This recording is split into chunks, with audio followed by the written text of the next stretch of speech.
covering news where you live. This is 5 News at noon. Thanks for joining us for your 5 News at noon. President Biden and the First Lady will hold a candle lighting ceremony later today to mark 1 year since the October 7th terror attack, when Hamas murdered more than 1,200 people in Israel and took more than 200 people captive, including 40 Americans. About 100 hostages remain in Gaza.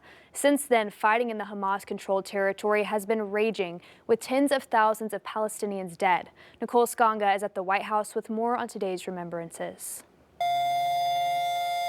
Hostage families and protesters stood in silence in Jerusalem as a siren sounded, marking the moment Hamas unleashed its brutal attack.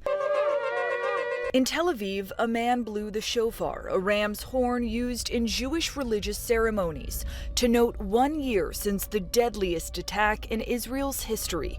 People also gathered at the site of the music festival where hundreds were killed October 7th. 28-year-old Idan Shtivi was taken from the festival. After nearly a year of trying to secure his safe return, his family learned Sunday he had actually been killed in the attack and Hamas had taken his body.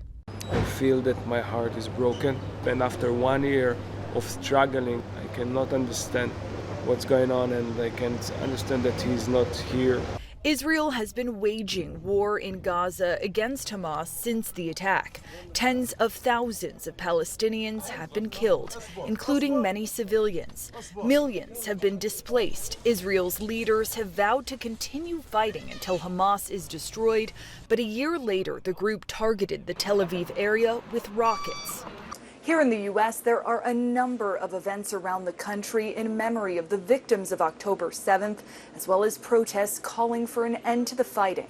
Virginia's Republican Governor Glenn Youngkin expressed his commitment to Israel and the Jewish community at a ceremony in Virginia Beach. We are one people. Together, we will stand strong. While in Boston, ahead of October 7th, protesters called on the Biden administration to stop sending weapons to Israel. Nicole Skanga, CBS News, the White House.